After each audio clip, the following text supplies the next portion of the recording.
আসসালামু আলাইকুম dear viewers. বর্তমান সময় প্রত্যেক ঘরে ঘরে জ্বরের রোগী দেখা যাচ্ছে। এই জ্বর দুশ্চিন্তার কোনো কারণ নেই। এই জ্বর হলে আপনি ঘরোয়া কিছু পদ্ধতি মানলেই আপনার এই জ্বর নির্মূল করতে সহায়তা করবে। তবে অবশ্যই 3 দিনের আগে ভুলও অ্যান্টিবায়োটিক সেবন করা যাবে না। এই জ্বর হলে শুধু এই জ্বর না, আপনি যে কোনো জ্বর হলে ভুলও 3 দিন আগে অ্যান্টিবায়োটিক সেবন করবেন না। জ্বর যদি 3 দিন অতিবাহিত করে আপনার শরীরে, তাহলে অবশ্যই চিকিৎসকের পরামর্শ নিয়ে অ্যান্টিবায়োটিক সেবন করবেন। তবে এই জ্বর হওয়ার পরে আপনাকে অবশ্যই একটা জিনিস খেয়াল রাখতে হবে, কোনটা ভাইরাল ফিভার বা কোনটা সাধারণত রোগের কারণে জ্বর।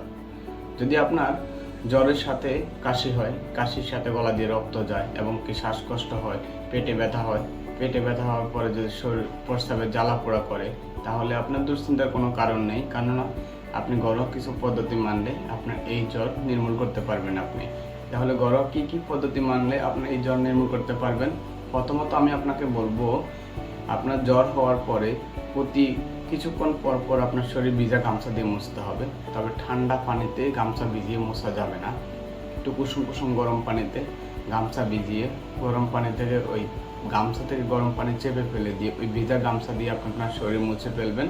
দ্বিতীয়ত হচ্ছে, আপনি একটু পানিতে 8 থেকে 10টা তুলসী পাতা দিয়ে সেই পানি গরম করে আপনি তুলসী পাতা সহও খেতে পারেন বা তুলসী পাতা ছাড়াও খেতে পারেন। নম্বরে একটু কুসুম গরম পানির সাথে 1 থেকে 2 চামচ লেবুর রস এবং একটু লবণ মিশিয়ে সেটাও পান করতে পারেন আপনি দৈনিক 3 থেকে 4 বার।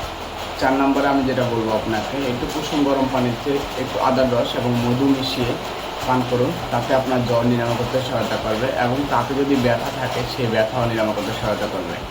জ্বর হলে প্রাথমিক অবস্থায় প্যারাসিটামল খেতে পারেন 3 দিন পর্যন্ত। 3 দিনের বেশি জ্বর হলে অবশ্যই চিকিৎসকের পরামর্শ নিন। ধন্যবাদ।